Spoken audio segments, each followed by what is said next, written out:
Olá, sejam todos bem-vindos à nossa segunda edição aqui do Mundial Telenotícias. Espero que o fim de semana tenha sido muito bom. O véu da narrativa caiu.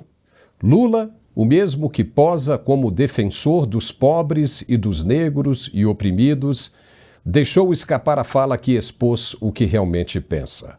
Um cara sem dente e ainda negro. A declaração feita em Sorocaba não foi um ato falho. Longe disso.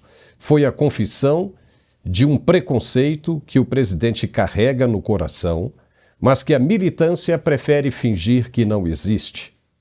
Se fosse Eduardo Bolsonaro quem tivesse dito a frase, o país inteiro estaria em chamas, manchetes se espalhariam e a pressão por prisão seria imediata. Mas como saiu da boca de Lula, reina o silêncio cúmplice, vergonhoso, hipócrita. Nenhum protesto, nenhuma nota de repúdio, nem na Globo, nenhum editorial indignado, nada. Absolutamente nada. É a hipocrisia em sua forma mais grotesca. A esquerda que adora apontar o dedo contra os adversários, erguer bandeiras do antirracismo e posar de moralista, simplesmente se cala quando o racismo parte de um dos seus, revelando que esses, todos eles, não merecem nenhum segundo sequer de nossa consideração. Lula reduziu o homem negro à estética dos seus dentes, como se a cor fosse um agravante na imagem. Feriu a dignidade de milhões de brasileiros e ainda foi blindado pela máquina política e midiática que o protege. Ninguém disse nada.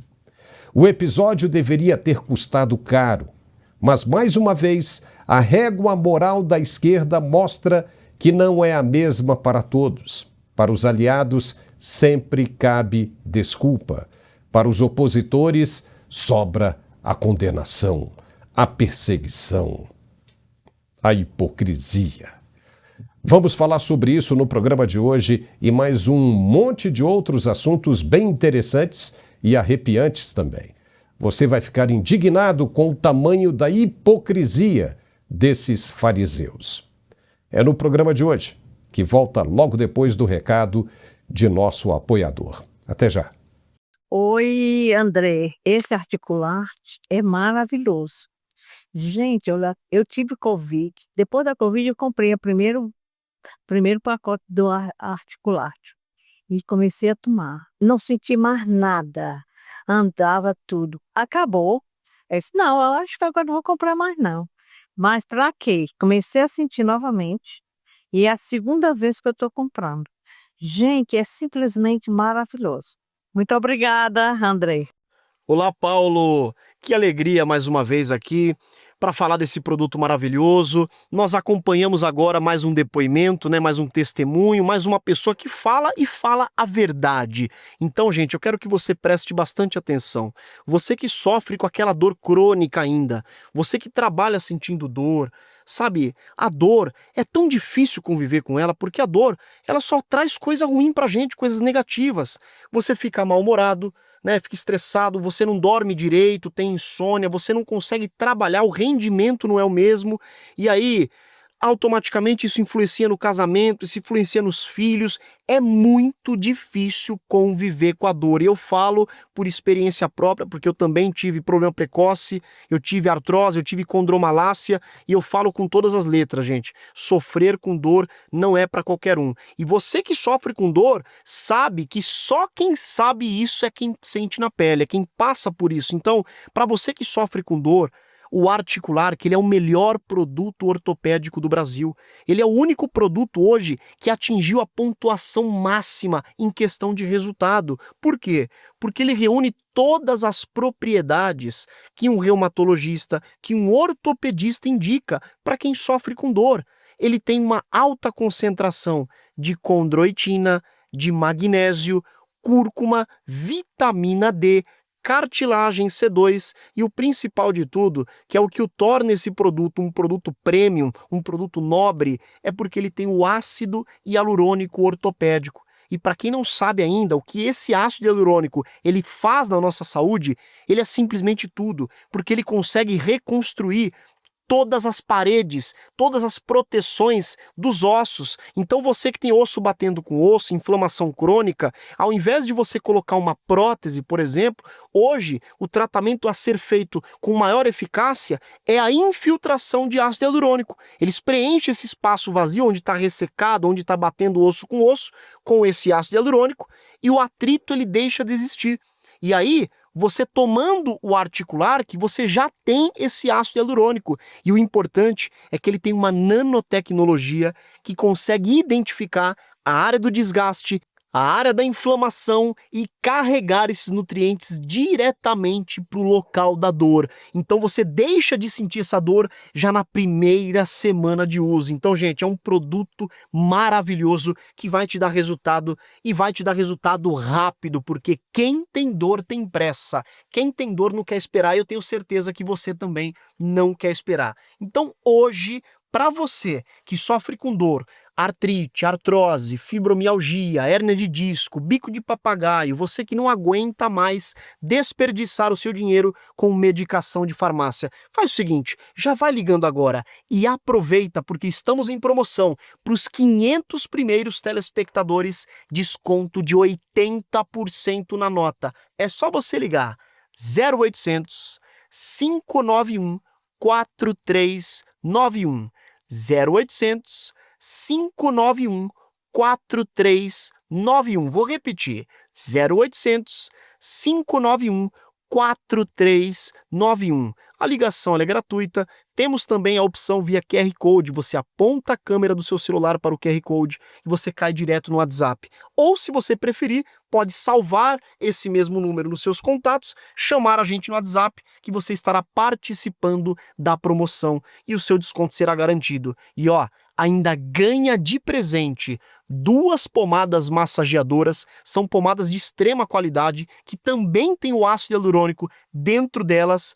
Vai receber um aparelho de massagem profissional e um robô aspirador que vai limpar a sua casa para você. Sabe qual que é o melhor de tudo? É que o pagamento é só para setembro, então você recebe, melhora e paga depois. Ligue 0800 591 4391 0800 591 4391, Paulo. Já estamos de volta com o nosso programa de análises. Lula escancarou neste fim de semana, ou melhor, no finalzinho da semana passada, a contradição que a esquerda brasileira tanto tenta esconder.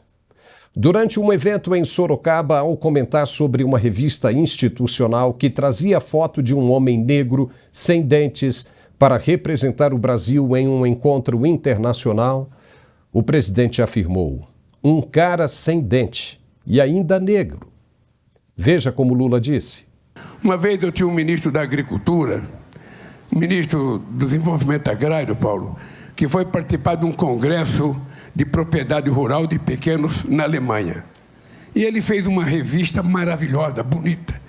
E no meio da revista tinha uma capa com uma senhora bonitona, devia ser filha de italiana ou de alemão no Rio Grande do Sul, ou Santa Catarina, com a bochecha bem vermelha, sabe, sorrindo. E de perto dela um monte de planta, de coisa que ela tinha colhido, alface, pepino, cenoura.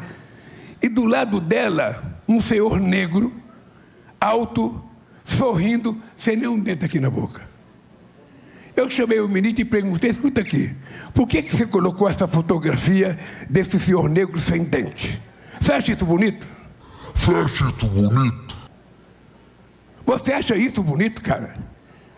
Isso é fotografia para você colocar representando o Brasil no exterior, um cara sem dente e ainda negro. E ainda negro. A fala caiu como algo inacreditável para quem ainda apoia as narrativas ilusórias da igualdade que Lula diz carregar. Não é qualquer frase, é uma declaração que reduz um homem negro à condição estética de seus dentes, como se a cor fosse um agravante numa imagem. Não foi um ato falho, longe disso, foi a reação espontânea de um sentimento que abriga o coração de um homem desumano, que se acha melhor que os outros. A ex-namorada e mãe de uma filha de Lula já alertava sobre isso, sobre a personalidade do agressor. Veja o que ela disse lá atrás. Uma outra coisa, o Lula sempre foi um homem racista. Ele nunca suportou negro. No nosso tempo de namoro, ele dizia que ele detestava negro. Aparecia artistas negros na televisão, ou pessoas negras, ele ficava nervoso. Pois é, a oposição reagiu de imediato classificando a fala como racista e protocolando denúncia por injúria racial na Procuradoria-Geral da República. Mas o mais chocante não foi só o que Lula disse, foi o silêncio de seus seguidores militantes, jornalistas, alinhados e políticos de esquerda trataram o caso como se nada tivesse acontecido. Nenhuma nota de repúdio, nenhum protesto, nenhum editorial indignado, nenhum pedido de responsabilização. Nada, absolutamente nada. Imagine, porém, se essa mesma frase tivesse saído da boca do deputado Eduardo Bolsonaro ou de qualquer parlamentar conservador. O noticiário teria virado um caos. A militância organizada faria barulho em todas as redes sociais e a pressão seria por prisão imediata. Contra Lula, reina a complacência. Aquele que sempre se coloca como defensor dos pobres e negros acabou reproduzindo o preconceito que diz combater. É preconceituoso, não gosta de preto e nem de pobre. A ex-namorada dele foi quem disse isso e ele provou nesse comentário que fez. E a esquerda, que adora levantar a bandeira do antirracismo para acusar os seus adversários, mostrou mais uma vez sua hipocrisia. Quando é um dos seus, tudo pode, tudo se justifica. A verdade é que Lula feriu sim a dignidade da população negra ao usar essa expressão. Feriu porque tratou a cor da pele como um peso na imagem. Feriu porque demonstrou a visão elitista de que só o negro que sorri com dentes perfeitos pode representar o país. E feriu porque deixou claro que no Brasil a régua moral da esquerda não é a mesma para todos. Para os seus, vale a desculpa. Para os outros, vale a condenação. Esse episódio deveria ter custado caro ao presidente, mas a blindagem é tanta que dificilmente terá consequências. Mais um retrato de como a narrativa, e não a justiça, define quem pode ou não ser responsabilizado neste país. Lula cometeu uma fala inaceitável, um crime de injúria racial. Deveria ter um processo aberto no STF imediatamente. Mas nada disso está acontecendo porque o alvo tem de ser sempre o ex-presidente Bolsonaro. Para os aliados do governo, como sempre, está tudo bem. E é exatamente aí que mora a maior violência, na hipocrisia que escolhe quem pode ser chamado de racista e quem deve ser perdoado em silêncio. A hipocrisia, nada de braçada no meio dessa gente. O deputado Lindbergh Farias, outro, parece ter perdido completamente o senso de limite e a noção de legalidade. Obcecado pela ideia de ver Jair Bolsonaro preso, montou uma verdadeira campana em frente à casa do ex-presidente em Brasília, mobilizando assessores para vigiar os seus passos. As denúncias que circulam na internet são ainda mais graves, bem graves. Falam em assessores armados com carabinas, supostamente para impedir que Bolsonaro busque asilo em alguma embaixada. O cara parece que enlouqueceu. Isso não é política, não é fiscalização parlamentar, é perseguição pessoal, é assédio e mais, é crime. Bolsonaro não está condenado, não foi sentenciado por nenhuma corte e não cabe a Lindbergh Farias transformar-se em um xerife de quinta categoria, criando sua própria milícia política para vigiar um adversário. A ironia é que o próprio Lindbergh tem um histórico que deveria, no mínimo, inspirar cautela antes de apontar o dedo para os outros. Ele foi acusado de receber 4,5 milhões de reais em propinas da Odebrecht, conforme delataram diretores da própria empreiteira na Lava Jato. Além disso, foi condenado por improbidade administrativa durante sua gestão como prefeito de Nova Iguaçu, no Rio de Janeiro. Ou seja, alguém que carrega no currículo acusações pesadas de corrupção e condenações na justiça, hoje se arvora no papel de justiceiro contra um ex-presidente que sequer foi condenado. Essa postura beira o ridículo e revela a essência do projeto político de Lindbergh. Não se trata de defender a democracia ou combater irregularidades, mas de alimentar um espetáculo persecutório contra Bolsonaro, tentando lucrar politicamente com o ódio e a criminalização de um adversário. Transformar a política em circo policialesco não apenas fere a imagem do parlamento, como também atenta contra princípios básicos do Estado de Direito. No fundo, Lindbergh Farias mostra o que muitos da esquerda escondem. Não buscam justiça, buscam vingança. Não defendem a lei, defendem a narrativa e, no afã de atacar Bolsonaro, acabam revelando sua própria hipocrisia, já que, se houvesse coerência, ele próprio estaria fora da vida pública diante do rastro de denúncias e condenações que carrega. Vamos conversar com o nosso analista de geopolítica, Coronel Gerson Gomes. Gerson, duas situações vergonhosas que dão vontade na gente até de vomitar. Lindbergh Farias, o sujo que quer falar do mal lavado. E Lula, o racista que desce do palanque sem ser molestado pelas autoridades jurídicas. E ainda assim tem gente que aprova tudo isso. É tudo um bando de hipócritas. Seja bem-vindo, Gerson. Pois é, Paulo, estamos de volta, final de semana também com muitos eventos acontecendo e a gente deve comentar alguma coisa sobre isso no nosso programa, mas eu queria me ater a dois comentários que você fez que eu acho importantes para fazer a nossa audiência refletir sobre isso. O primeiro, vou ao Lindbergh, que é mais fácil, porque, na verdade, ele não deveria sequer estar representando o povo do Rio de Janeiro como deputado federal. Para quem não lembra, o Lindbergh Faria ele foi condenado por improbidade administrativa em relação ao seu tempo na prefeitura de Nova Iguaçu. Isso sem falar nas questões da Lava Jato, do dinheiro que vários dos que fizeram acordos de não persecução ou até acordos de leniência ali de empresas, confirmaram que fizeram repasses para ele milionários. Durante aquela investigação, ficou provado que aquela lista da Odebrecht, por exemplo, tinha o seu nome. Mas, no que diz respeito à condenação lá de Nova Iguaçu, essa condenação ela foi confirmada em segunda instância por um colegiado de desembargadores.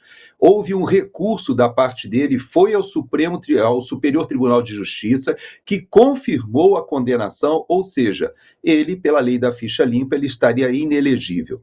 E não podendo mais, não tendo como recorrer, ele usou um ardil de recorrer a um desembargador do Rio de Janeiro, que era um plantonista, fora de horário normal de atendimento, e esse desembargador, de uma maneira assim, muito suspeita, concedeu uma liminar para que ele pudesse concorrer. O fato é que ele concorreu, foi eleito deputado federal, veja que ele sequer arriscou tentar a cadeira do Senado, mas ele foi eleito deputado federal tendo condenações em colegiados em segunda, confirmadas em terceira instância, e está lá desempenhando a função de deputado federal baseado numa liminar de um desembargador plantonista.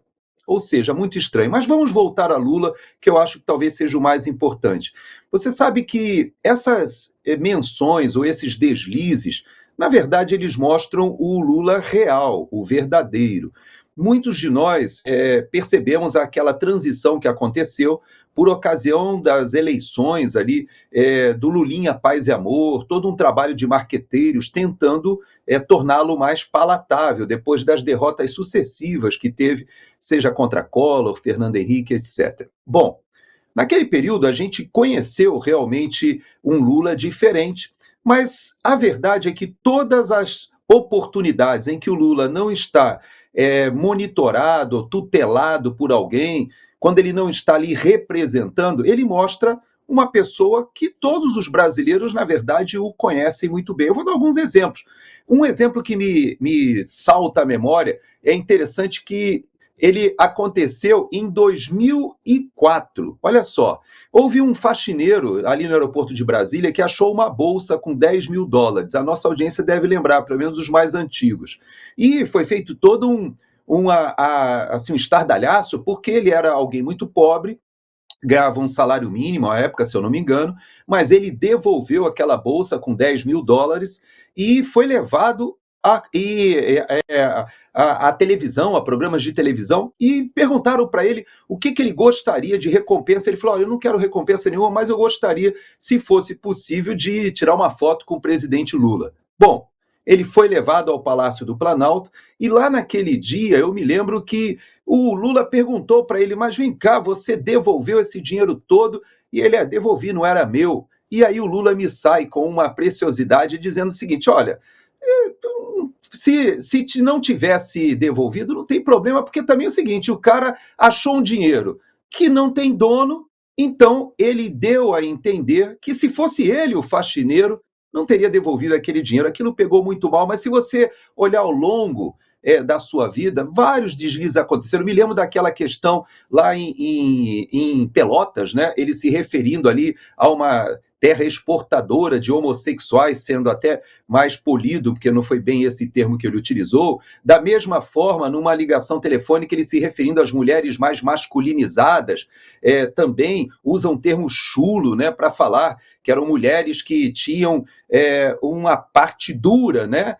Ou seja, claro, fazendo referência às lésbicas ou mulheres que são mais viris, e outras. Eu me lembro agora, nas enchentes do Rio Grande do Sul, quando ele faz um comentário que ele não sabia, ficou impressionado que no Rio Grande do Sul tinha tantos negros, o que mostra que ele realmente, como diz, talvez a sua ex-namorada, tenha um certo preconceito carregando. Fez declarações quando ele esteve na África, se eu não me engano, no Senegal, também ali no porto de onde saiu os navios negreiros, também fez uma declaração muito infeliz.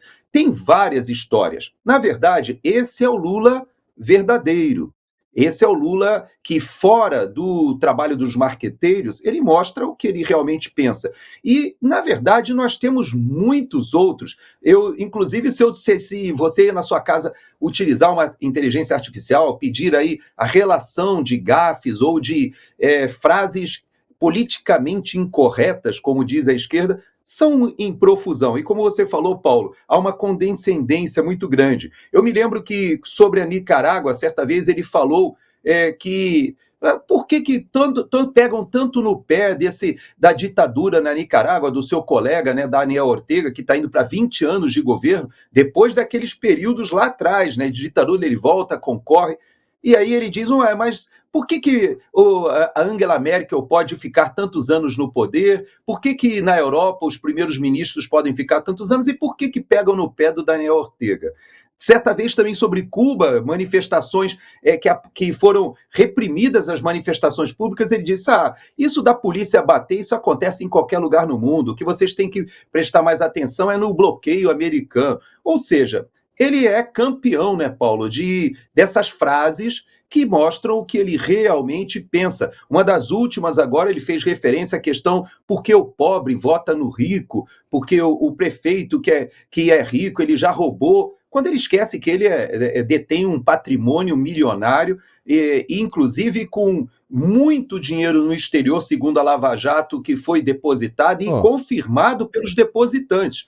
Então, Paulo, a hipocrisia ou a incoerência, eu acho que é uma marca registrada, e o que me causa mais estranheza, eu te confesso, é que haja tantos eleitores que ainda insistem em sustentar essa narrativa? A imprensa a gente sabe que está comprada, sabemos que a militância ela é cega, mas ainda existe, né, Paulo, uma quantidade grande de eleitores que se deixam iludir. Gente com narrativa, gente mentirosa, que está como aqueles fariseus que batiam no peito e diziam o seguinte: olha, agradeço por não ter me feito como esse homem que está aqui. E o homenzinho lá batia: olha, me perdoe pelos meus pecados. Esse voltou para casa, né, justificado. O fariseu é isso que nós estamos vendo. Por exemplo, Caetano Veloso teve um show em Brasília no fim de semana e os jornalistas da Globo foram em peso para lá. E aí o que acontece? Aquilo que todo mundo já previa, né? Ele iria gritar: sem anistia, e todo mundo gritando sem anistia, inclusive os jornalistas. Então veja o seguinte, ele, o artista, é um anistiado e pedindo agora o fim da anistia. 2, a esposa dele declarou que perdeu a virgindade com ele, Gerson, com 13 anos de idade. 13 anos! Uma criança, uma adolescente. Em qualquer lugar do mundo, isso seria tratado como pedofilia. Mas está tudo lindo, bonitinho, que maravilha. Está casado até hoje, tem filhos. Ah, uma maravilha. Fez sexo com uma criança de 13 anos. Aí ela disse: ah, eu que seduzi ele. Era para o cara ter saído correndo. Não era nem para estar ali, naquele momento, é uma criança de 13 anos. Aí vai correndo pedir sem anistia. Porque foca apenas no Bolsonaro. Não pensa nas pessoas que já foram condenadas a 17 anos. A anistia hoje, ampla e restrita, principalmente já é para aliviar a dor desses que já foram condenados. Aí você pega uma pessoa assim, isso é uma hipocrisia sem tamanho.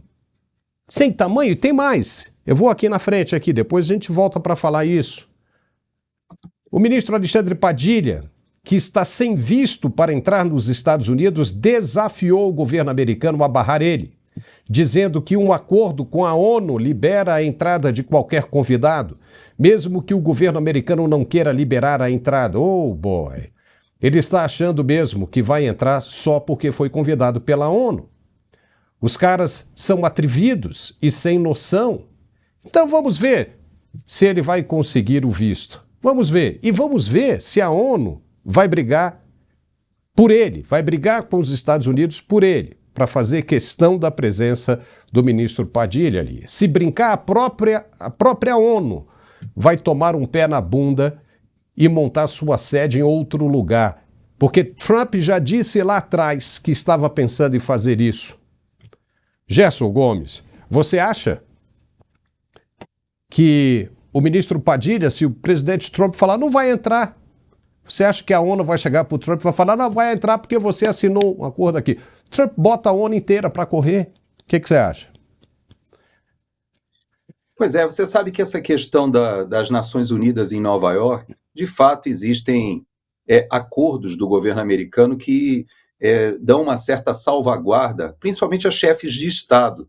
Nós tivemos várias ocasiões em que chefes de Estado que estão em situações, inclusive, perseguidos em vários países, eles evitam de participar de eventos em vários países, inclusive na Europa, mas quando se trata da Assembleia Geral da ONU, ou da abertura da Assembleia Geral da ONU, exceções são abertas para chefes de Estado. Não sei se a delegação conseguirá que um ministro ou alguém da delegação integre essa exceção. Não sei dizer para você, não sei se o presidente Trump está preocupado com essas firulas e detalhes, mas uma coisa que eu já ouvi nos bastidores é que aquela prerrogativa que o Brasil tem, essa deferência, até pelo trabalho diplomático, pelo soft power que o Brasil teve desde a constituição da Organização das Nações Unidas, pelo papel que teve Oswaldo Aranha até no Estado de Israel, que naquele momento da criação da ONU foi exatamente o momento em que se decidia como organizar um Estado árabe e um Estado judeu ao mesmo tempo. e houve uma participação do Brasil muito grande, mas eu sei que existe a tradição que a Assembleia Geral da ONU, ela é aberta anualmente, vai acontecer agora em setembro, pelo presidente ou representante do Brasil. E você sabe que a relação está tão desgastada entre Brasil e Estados Unidos que o segundo sempre a discursar é o anfitrião, ou seja, é o presidente dos Estados Unidos. Então, abre o presidente do Brasil ou o seu representante. É claro que primeiro abre, na verdade, o secretário-geral, mas quem está presidindo a cerimônia, que às vezes é alguém inclusive quem está presidindo a Assembleia de outro país, às vezes nem é o secretário-geral, mas o discurso oficial é aberto pelo presidente do Brasil e depois fala o presidente dos Estados Unidos. Eu não sei como vai ser, mas me parece que há um desgaste de uma relação tão grande que não duvidaria que o presidente Trump evitasse até um contato direto, não deve ter agendas de reuniões bilaterais, poderia até ser aproveitadas as reuniões da Assembleia Geral da ONU, as reuniões de trabalho, para uma aproximação. Essa seria a melhor saída para o Brasil nesse momento, mas eu não vejo muito espaço. Há quem diga, inclusive, que a embaixadora do Brasil, Viotti, pode, inclusive, ser retirado dela a autorização para exercer o seu trabalho nos Estados Unidos, rebaixando a embaixada brasileira a só um encarregado de negócios, como já acontece em Brasília em relação aos Estados Unidos. Há um desgaste muito grande, Paulo, e eu não vejo que esse evento possa se transformar num evento de exceção ou até de abertura de um canal de comunicação. Algumas iniciativas foram feitas por empresários brasileiros, mas eu não sei se isso vai prosperar não, viu, Paulo? Vai, Gerson, eu já posso te adiantar que qualquer visto para o executivo nesse momento será negado. Não há a emissão nem a previsão de nenhum visto diplomático, muito pelo contrário, né? Se estuda, inclusive, o cancelamento dos que já pertencem, né, que já têm um visto diplomático e até a lei Magnitsky. Então, a situação para o Brasil, ela tende a piorar, ainda mais com a possibilidade de condenação do ex-presidente Bolsonaro. Então não está fácil. Os caras podem citar, como já tentaram várias vezes, 200 anos, Afonso Arinos e os Cambal. Não tá bom, porque as informações que o Marco Rubio tem com relação ao Foro de São Paulo e toda essa organização no continente americano, ali da América Central para baixo, elas não são favoráveis a uma boa relação com o Brasil. Agora, olha só essa outra história. Uma brasileira trans foi detida neste fim de semana nos Estados Unidos em uma operação conduzida por agentes de imigração. E o episódio virou combustível para a gritaria seletiva da esquerda brasileira hipócrita. Veja como foi. What's the reason? You are under arrest. You're hurting me. You're under arrest for You're under arrest. Now You are resisting arrest. Yeah. You're breaking into a car. Not breaking into a car. You're under arrest. Come on. Amiga, eles vão te machucar, amiga. Eles vão te machucar, amiga. Okay, I'm out. Immigration violation. Okay. Why immigration? Violation. You came in as a B1, B2. You overstayed your immigration status in 2019. You got it. Okay. And you've been arrested multiple times and convicted out of the state of Texas, out of Reeves County. Stop okay. Foi presa várias vezes e condenada. Não tem conversa. A verdade é simples. Nos Estados Unidos a lei funciona. Quem entra irregularmente, quem desrespeita normas migratórias ou se envolve em situações ilegais, sabe das consequências. Não existe jeitinho, não existe passe livre em nome de bandeiras ideológicas ou identitárias. Não existe. A polícia age dentro das regras estabelecidas e quem escolhe ir para lá precisa estar preparado para cumprir a lei. Veja o que disse uma policial do Texas, que também é brasileira. Veja. Era uma vez Juninha. Juninha tem um mandado. Qualquer pessoa que tem um mandado vai ser presa. Acontece o tempo inteiro aqui. E a gente é super legal. Manda a pessoa descer do carro, ó, tu tem um mandado, assim, assado. Aí vai ter que te prender. A pessoa desce do carro, às vezes a gente chama gente pra dirigir. Se tiver com criança, espera alguém chegar. Aí é super legal. Na hora que a gente manda descer do carro, a pessoa desce do carro, a gente leva ali pra frente do carro pra ficar na frente da câmera, bota a algema de boinha, vê se não tá machucando nem nada. Mas se mandar sair, não sair, vai tirar a força. Vai ter que sair, não adianta ficar discutindo. Porque tá vendo ali no sistema. Ali, ó, ele já mandou confirmar aqui, ó, no ouvidinho da gente. Confirma aí que tem o mandado. Depois que confirma é que pode prender. Então eles já tinham confirmado tudo ali, ia ser preso de todo jeito. E a menina falou, chame de X, chame ela, de ela, por favor. Aí ele, ela, a gente vai deixar ela falar com você, etc. É normal, não adianta ficar falando coisa. E outra, Juninha tava ilegal desde 2019. Massa, várias pessoas ficam ilegais. Mas ele disse que Juninha já tinha sido presa várias vezes fora do Texas. Ah, Juninha, pelo amor de Deus, né? E se ele estiver dizendo alguma coisa errada, Juninha vai lá e processa o County depois e ganha bem muito dinheiro de volta. Pelo amor de Deus. Eles têm que confirmar, aparece ali a foto da pessoa, tem que confirmar de todo jeito. Ai, Juninha fica dando uma de desentendida, bicho. Juninha podia ser a americana que fosse, acontece o tempo inteiro aqui. Juninho tá fazendo altas merda, a gente pega Juninho, tem um mandado, vai descer, Juninho. Você vai ser preso, não adianta, caralho. Ai, fica, como é que trata desse jeito, não sei o que. Trata os americanos assim também, meu bem. É tratamento VIP.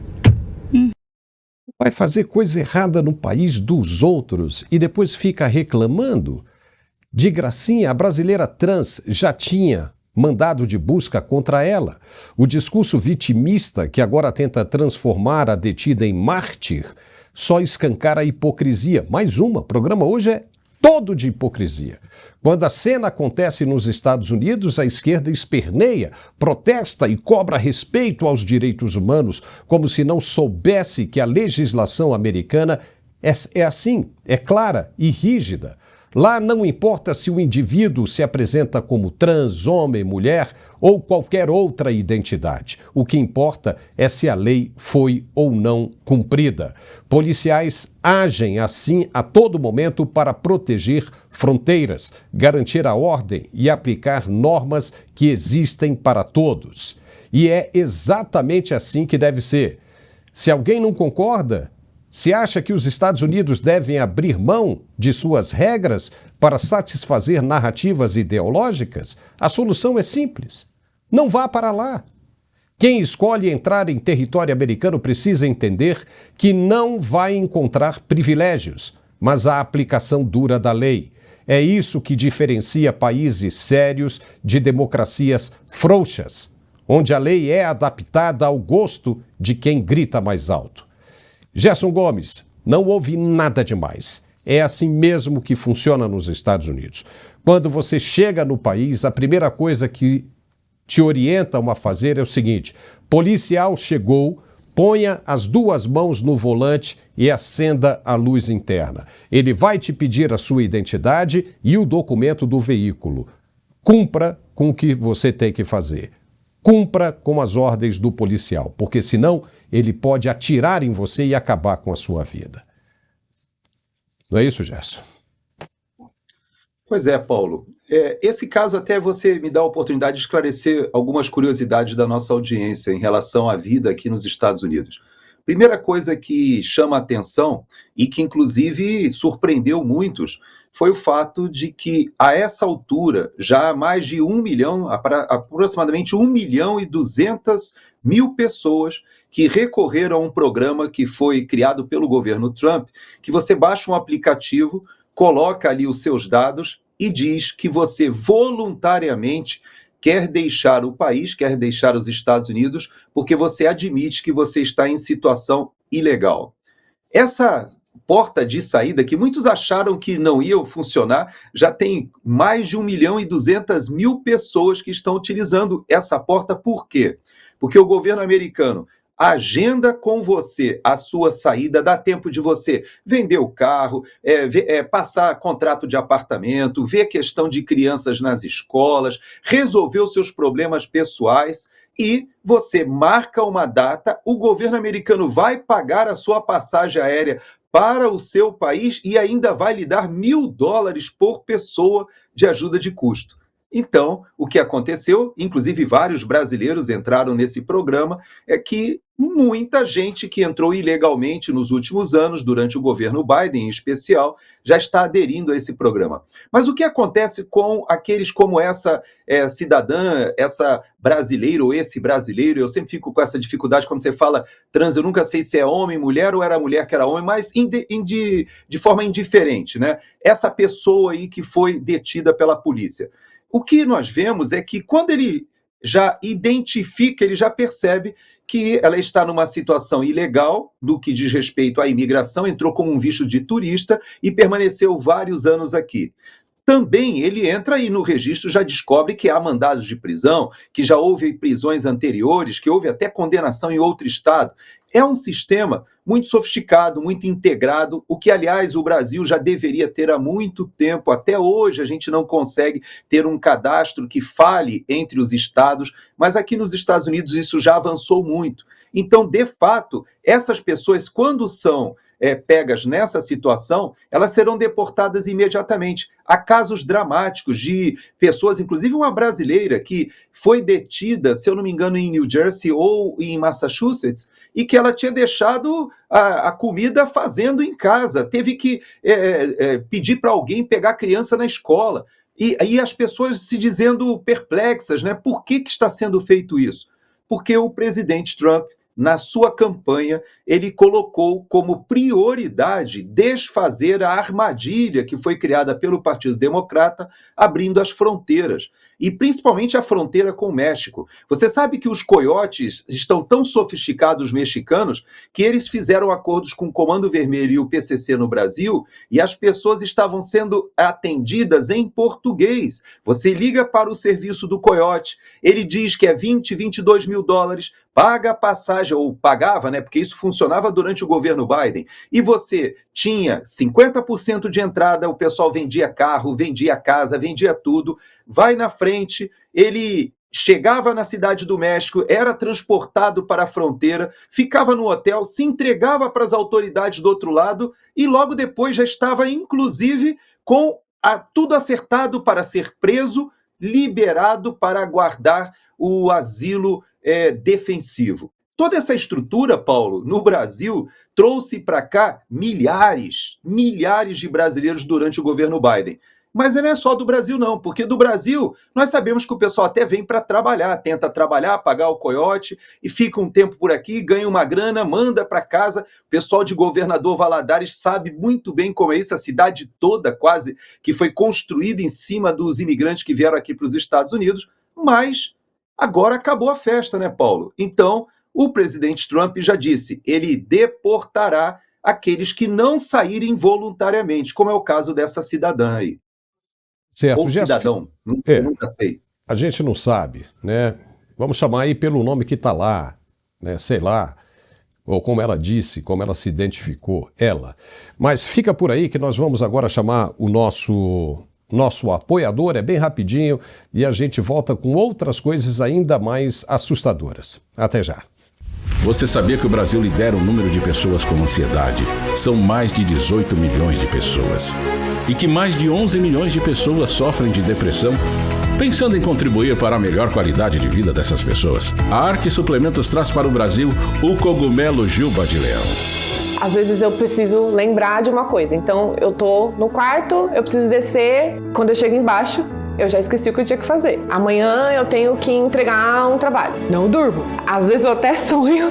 Depois que eu comecei a tomar o Juba de Leão, consigo descansar a minha mente. Claro, eu ainda tenho a ansiedade, mas não tão forte igual se eu não estivesse tomando. Eu comecei a perceber que a fase do esquecimento melhorou bastante, porque agora eu consigo iniciar uma atividade e concluir. O Juba de Leão é um suplemento natural utilizado na Ásia há milhares de anos e traz benefícios comprovados pela ciência. Ele vai te ajudar a diminuir os sintomas da ansiedade, da depressão, TDAH, além de ajudar a aumentar o foco e a concentração no trabalho, ajuda no cansaço físico e mental e pode ser usado até por crianças, auxiliando no aumento do aprendizado. Peça já o seu Juba de Leão da Arque Suplementos e garanta já o seu kit com desconto imperdível. Ligue agora, 0800 591 5520. Juba de Leão da Arque Suplementos. Sua saúde é o nosso foco. Olá, Paulo, que alegria aqui mais uma vez para falarmos dessa vez desse produto fantástico que está sendo uma revolução na área da saúde, gente. Principalmente na saúde mental, na saúde psicológica, na saúde intestinal. Presta atenção nesse produto, que ele é o produto do século. Cogumelo juba de leão, mais conhecido como cogumelo Yamabushitake na Ásia. Ele é um cogumelo exótico, é um cogumelo ansiolítico, é um cogumelo anticâncer e é um cogumelo que regenera as células cerebrais, melhora a comunicação neural, regenera as células nervosas, antidiabético, baixa as gorduras no sangue, protege os neurônios e a função cognitiva, melhora toda a nossa função cerebral e ele ajuda na comunicação dos neurônios. Então, para quem tem esquecimento, para quem tem Alzheimer, para quem tem Parkinson, esse produto é excelente. E a gente sempre fala também do fator principal, a ansiedade.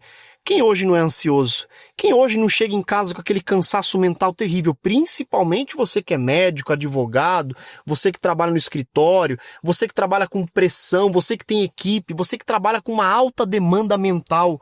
É muito difícil o dia a dia. É por isso que esse produto ele é consumido há milhares de anos. Os monges, por exemplo, quando iam se concentrar, fazer meditação, eles usam esse produto, eles consomem o cogumelo puro para melhorar a concentração, para ter uma melhor conexão.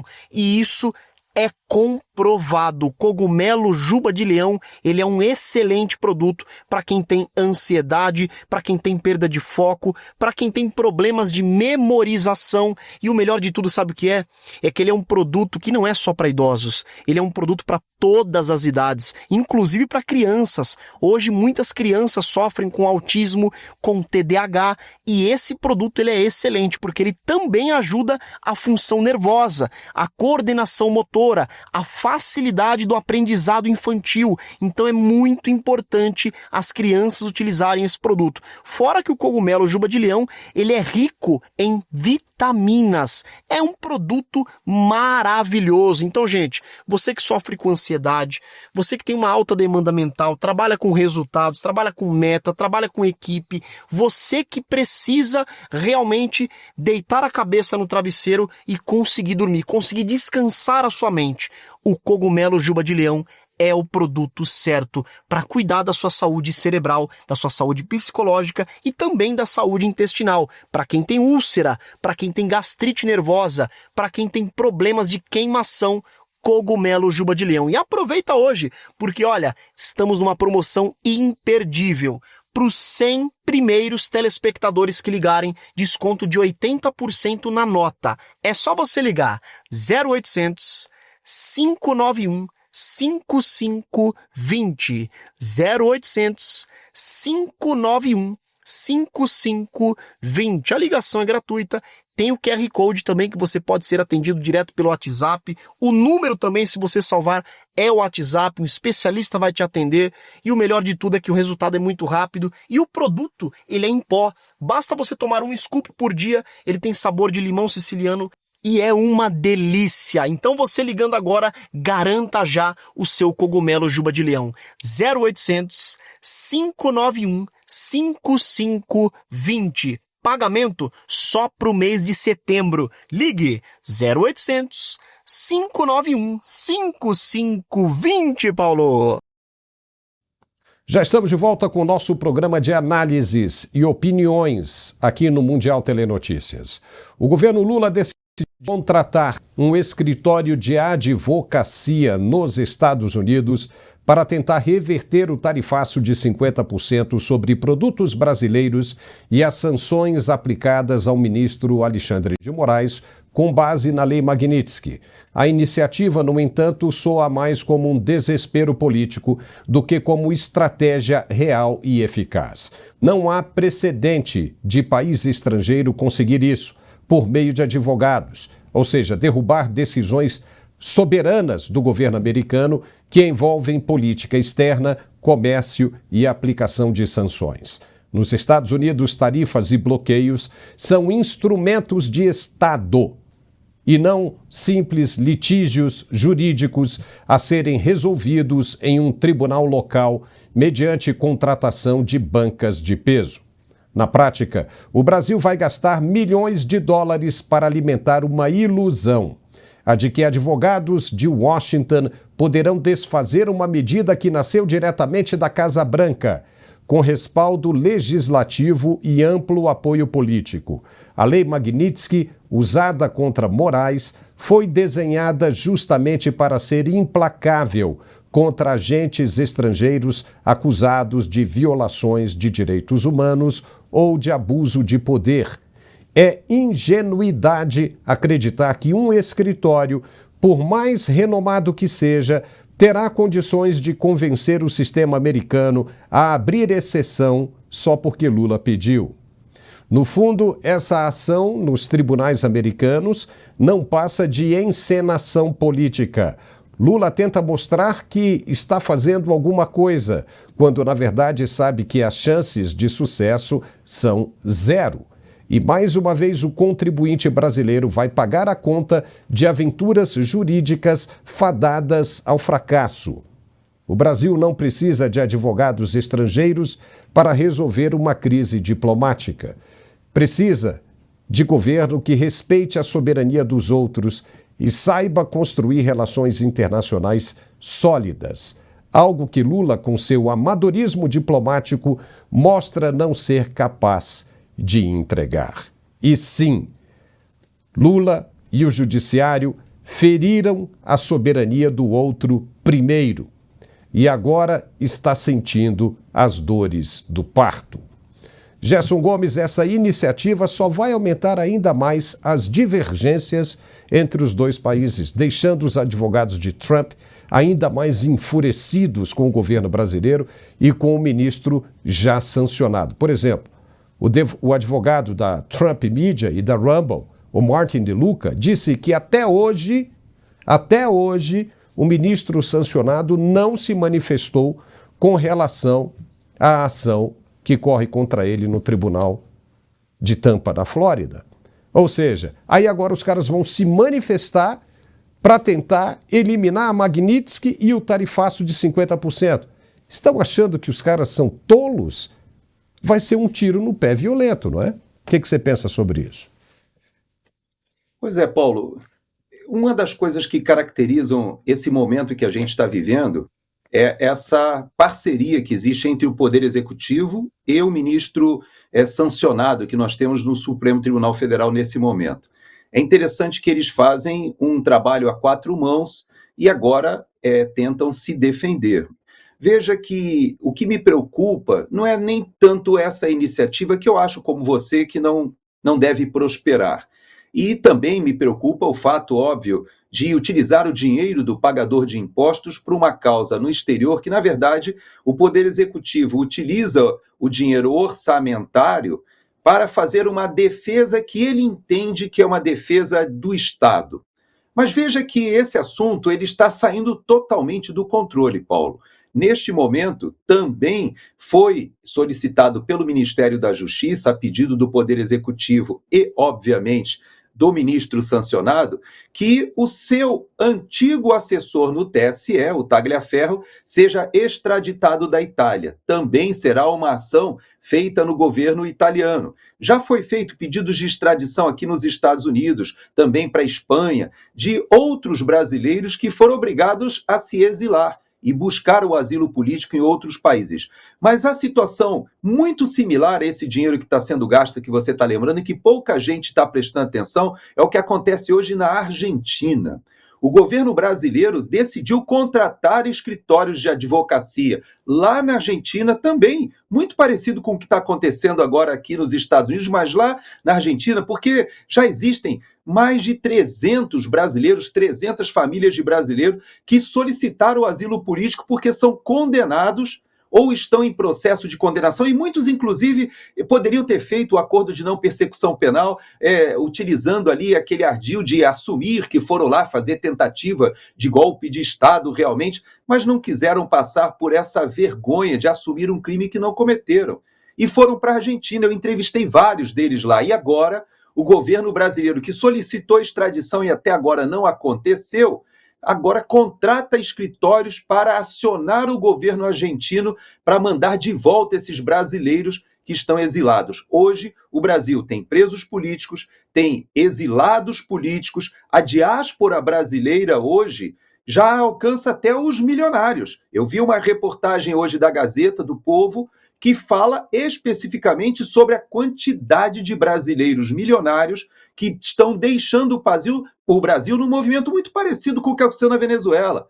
Então, aquela diáspora venezuelana, que tem mais de 7, quase 8 milhões de venezuelanos fora da Venezuela, hoje nós já temos números muito grandes, até porque a nossa população é muito maior que a da Venezuela, em números absolutos, mas eu posso dizer para vocês, nós estamos perdendo cérebros, bons investidores, e o que está sendo falado aqui no exterior é o seguinte, Paulo: se o próprio brasileiro está desistindo do seu país, se o próprio brasileiro tem que fugir do seu país, por que os investidores internacionais colocariam dinheiro aí no Brasil, Paulo? Então essa situação é dramática. O que a gente tem visto hoje é um desgaste gigantesco da imagem do Brasil por causa de atitudes como essa que você está citando, Paulo. Já que você tocou na Argentina, na Venezuela, a Venezuela anunciou neste fim de semana a libertação de 13 presos políticos, entre eles figuras da oposição como o ex-deputado Américo de Gracia e o dirigente Pedro Guanipa, além de conceder prisão domiciliar a outros 5, incluindo Nabil Malouf e Rafael Ramírez. A medida, celebrada por parte da oposição como um gesto humanitário, surge em meio à forte pressão internacional sobre Nicolás Maduro, especialmente após o envio de navios de guerra dos Estados Unidos para o Caribe. Apesar da repercussão positiva, analistas e organizações de direitos humanos alertam que o gesto não representa uma verdadeira abertura democrática. O Foro Penal, entidade que acompanha casos de perseguição política no país, lembra que mais de 1.000 pessoas ainda estão presas por motivos políticos. E o regime chavista tem usado ao longo dos anos a chamada porta giratória. Solta alguns detidos em momentos de maior pressão externa, mas continua prendendo outros, mantendo o número total de encarcerados praticamente estável.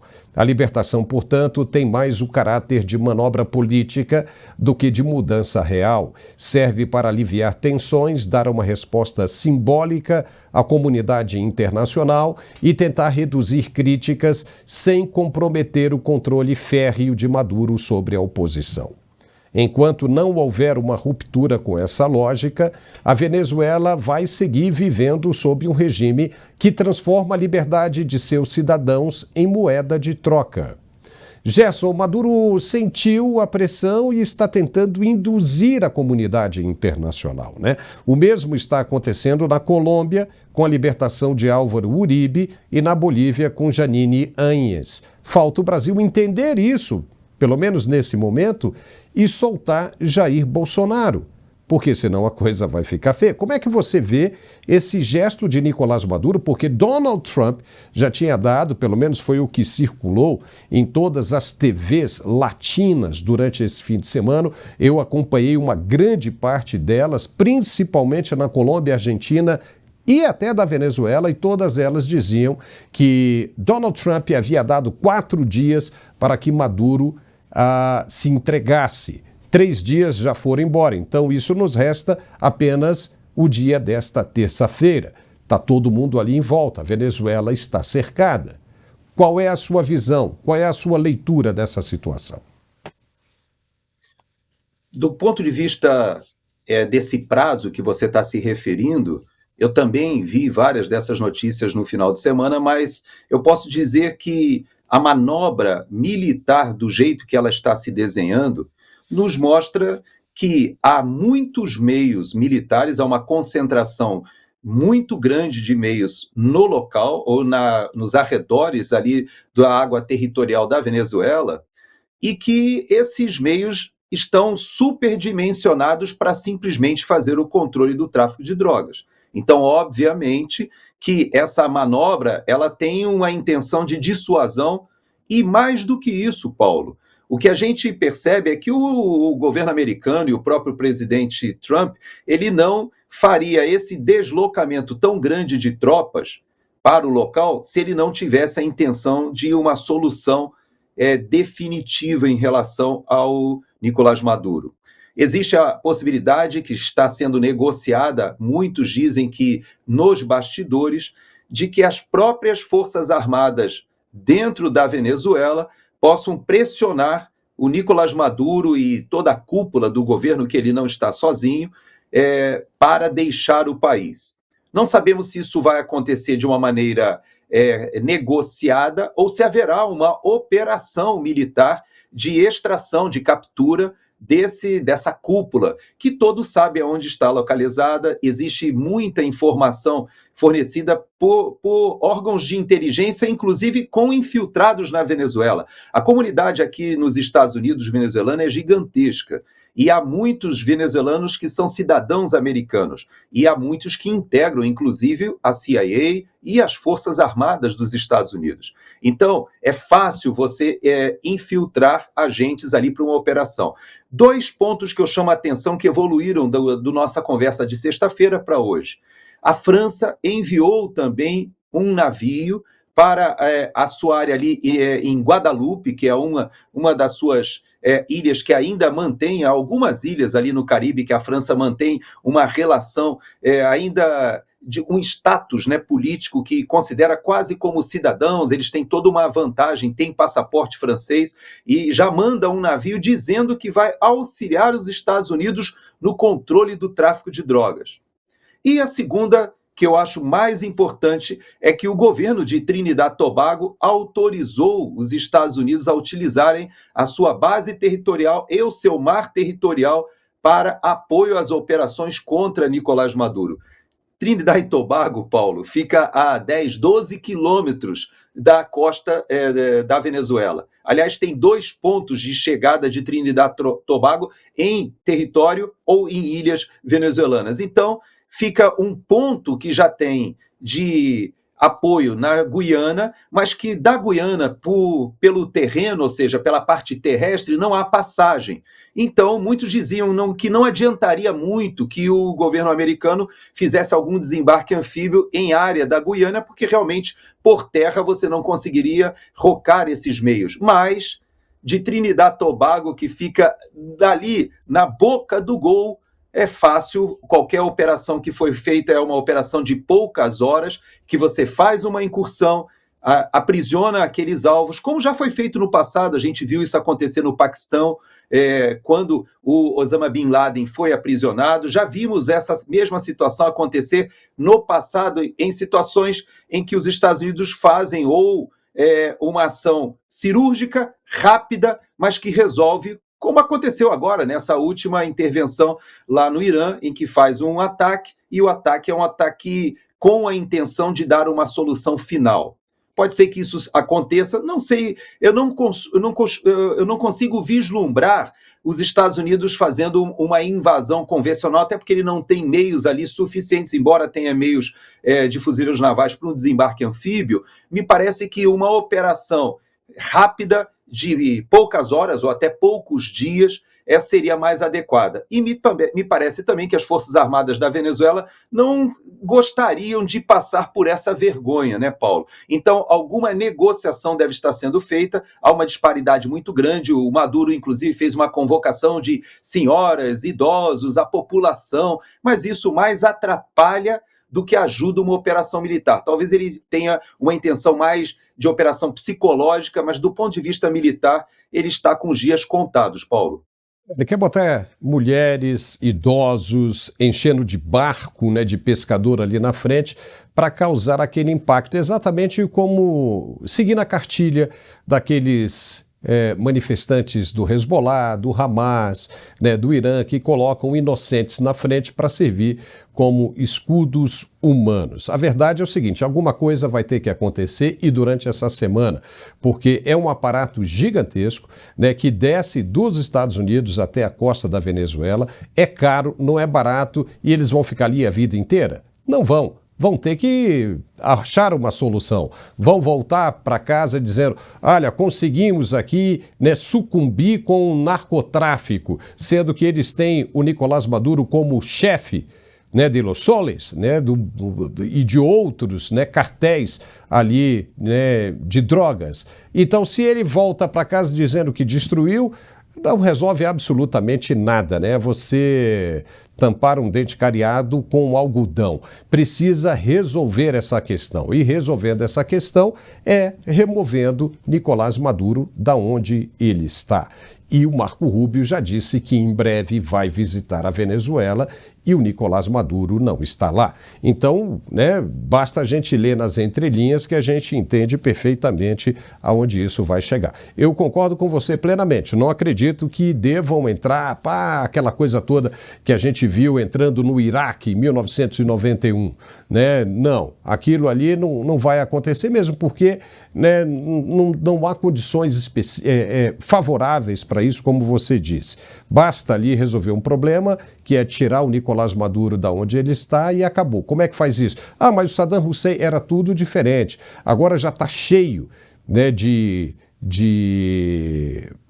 gente eu esqueci a palavra aqui, rapaz. Está cheio de mercenários agora na Venezuela, já cercando ali Maduro. 50 milhões de dólares não é uma grana, né, pequena, é muito dinheiro. Então está cheio de mercenários ali. E como você disse, você, né, ainda tem a traição da própria Força Armada venezuelana, ou seja, da tropa, né, de Nicolás Maduro.